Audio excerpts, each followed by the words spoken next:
घर की बड़ी संतान वो संतान जो एक उम्र तक घर का छोटा सदस्य बना रहता है। जैसे ही माता पिता दूसरी संतान के आने की खुशखबरी से पूरे घर में त्योहार सा माहौल बना देते हैं, वो बच्चा एकदम से बड़ा हो जाता है। परिवार के लोग तभी से उनको सिखाने लगते हैं कि उनका छोटा भाई या बहन आने वाला है, उसको कैसे अपने अनुज के साथ व्यवहार करना होगा। वो परिवार का नया सदस्य उस बड़े बच्चों को क्या कहकर बुलाएगा।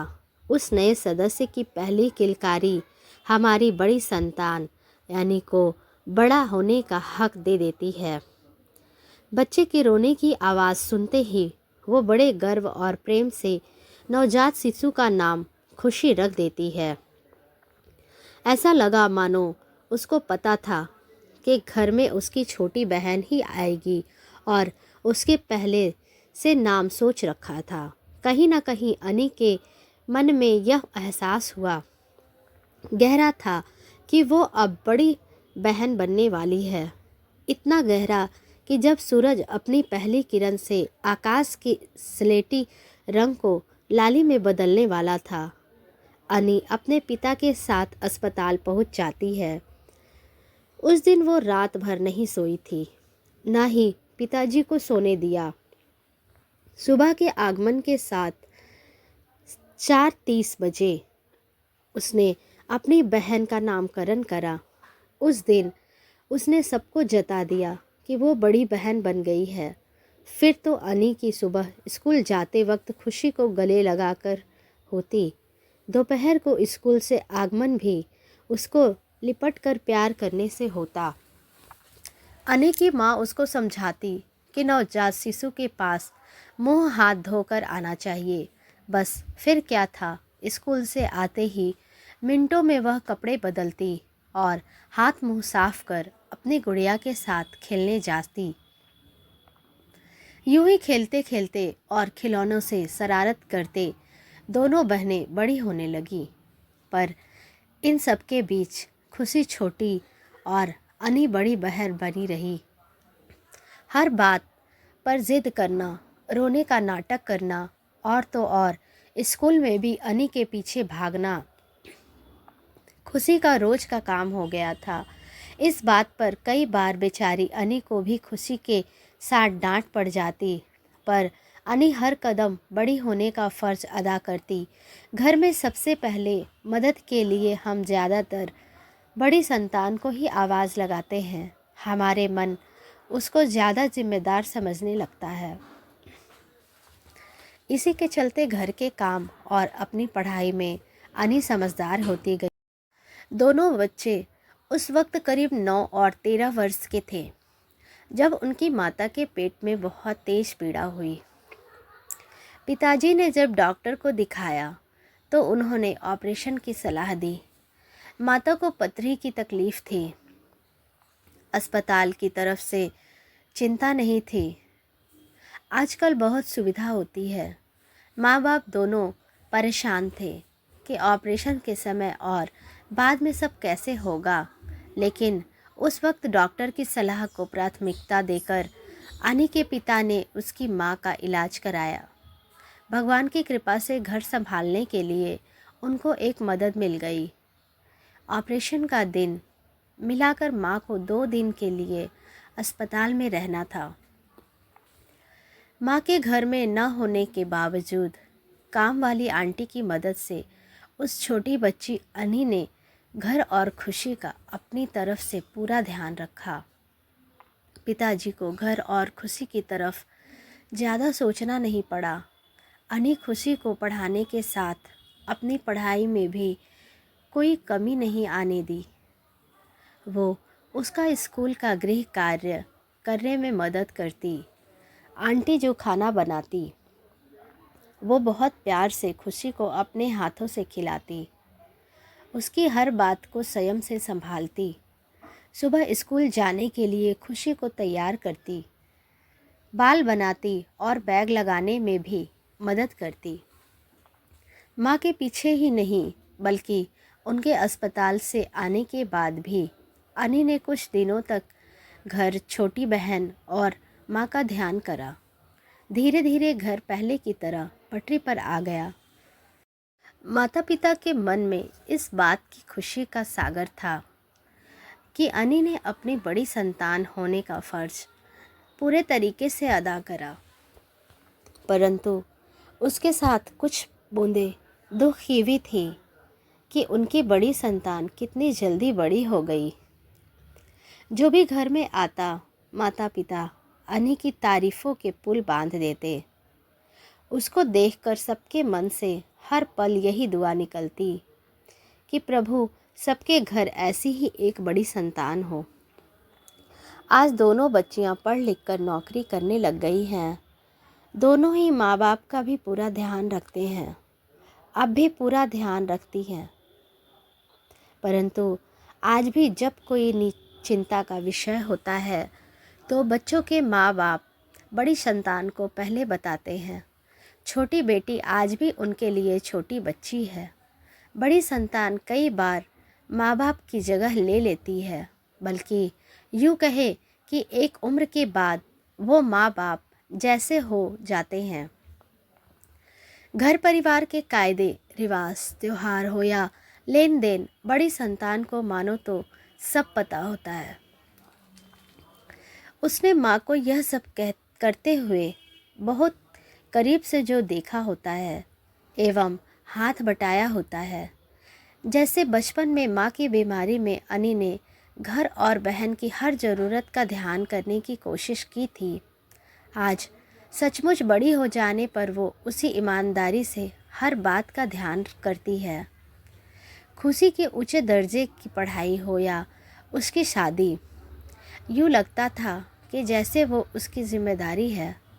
उसको हर कदम पर टोकती, सही गलत समझाती और उसके हर दुख में मजबूत स्तंभ की तरह वो खड़ी रहती। माँ बाप के जाने के बाद वो बड़ी संतान अनी अब पूरे तरीके से घर की बड़ी हो गई। आगे की दूसरी कहानी भी ऐसी ही प्रेरणादायक है। प्रेरणा टहलती हुई अपनी फ्रेंड अन्यथा के बात कर रही थी। उसके साथ उसका पालतू कुत्ता भी टहल रहा था। अचानक से एक कबूतर उसके पैरों के पास की कुछ दूरी पर आ गिरा। एकाएक वह सकपका गई। हालांकि यह पहली बार नहीं हुआ था। उसके घर की छत बहुत बड़ी है, ऐसा कई बार हुआ, लेकिन उस समय प्रेरणा के पास कुत्ता नहीं था। अब उसके पास रॉबिन है। उसे लगा कहीं रॉबिन ने उस कबूतर को नुकसान न पहुंचाया हो। प्रेरणा टहलती हुई अपनी फ्रेंड अनथा के बात कर रही थी। उसके साथ उसका पालतू कुत्ता भी टहल रहा था। अचानक से एक कबूतर उसके पैरों के पास की कुछ दूरी पर आ गिरा। एकाएक वह सकपका गई। हालांकि यह पहली बार नहीं हुआ था। उसके घर की छत बहुत बड़ी है, ऐसा कई बार हुआ, लेकिन उस समय प्रेरणा के पास रॉबिन नहीं था। अब उसके पास रॉबिन है। उसे लगा कहीं रॉबिन ने उस कबूतर को नुकसान न पहुंचाया हो। यह सोच हो सकता है कबूतर को कोई अंदरूनी चोट हो। कबूतर को सेफ करने के लिए एक बड़े से पिंजरे में उसे रखा। साथ में एक बर्तन में पानी, एक बर्तन में बाजरा रखकर पिंजरा बंद कर दिया। रॉबिन प्रेरणा की सारी गतिविधियां बड़े ध्यान से देख रहा था।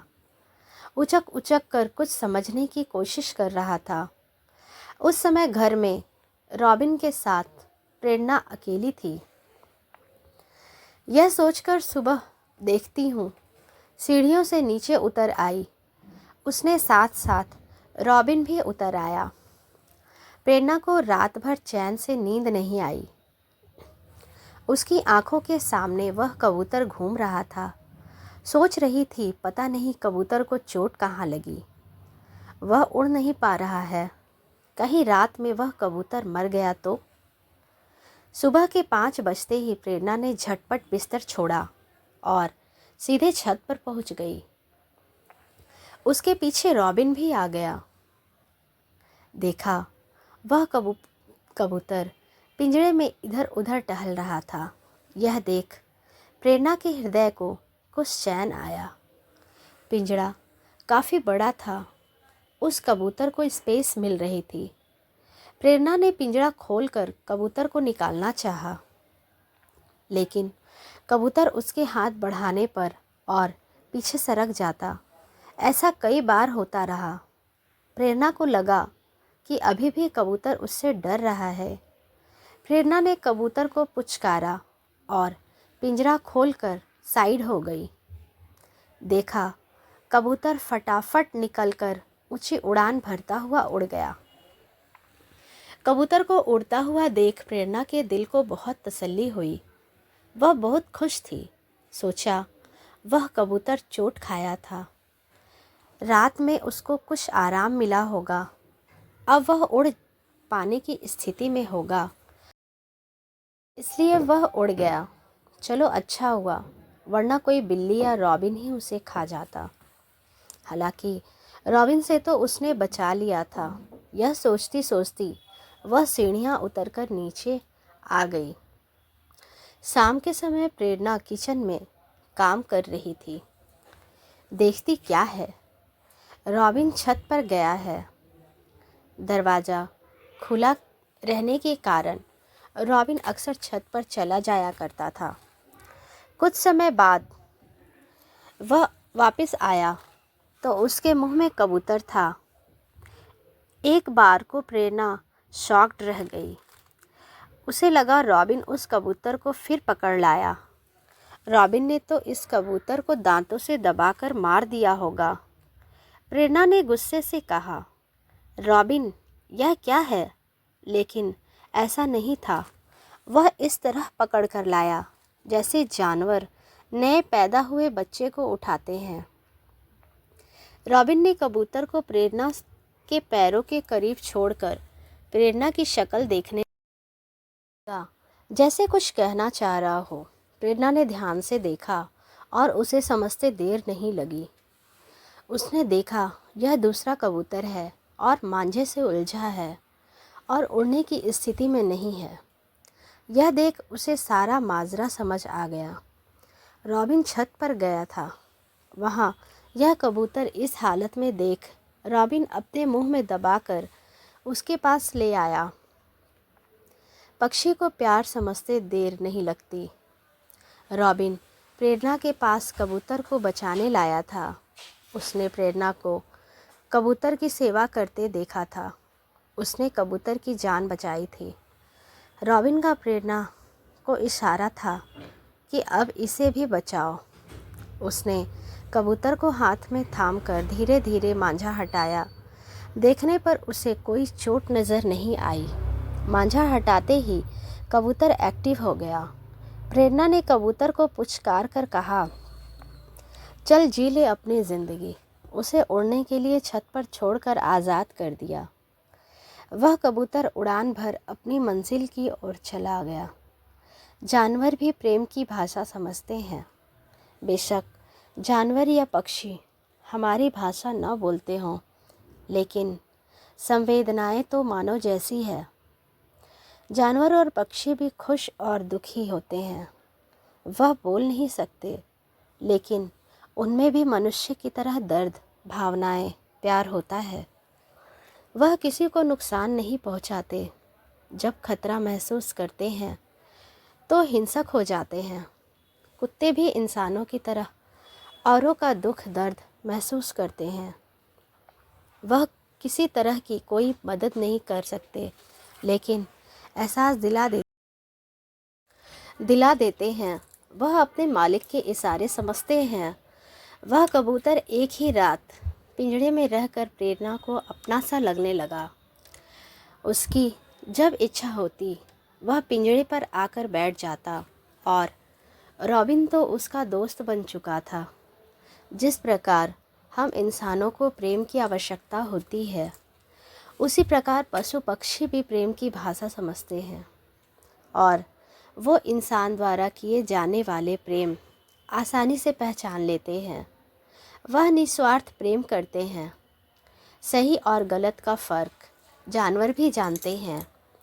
वह अलग बात है कि यह बोलकर समझा नहीं सकते। जानवर ऐसा जीव है जो सिर्फ और सिर्फ प्यार ढूंढता है। जानवर मनुष्य की तरह बोल नहीं सकते, लेकिन समझने में सक्षम है।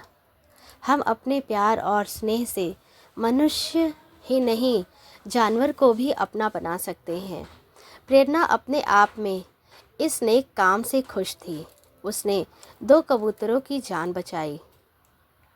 धन्यवाद।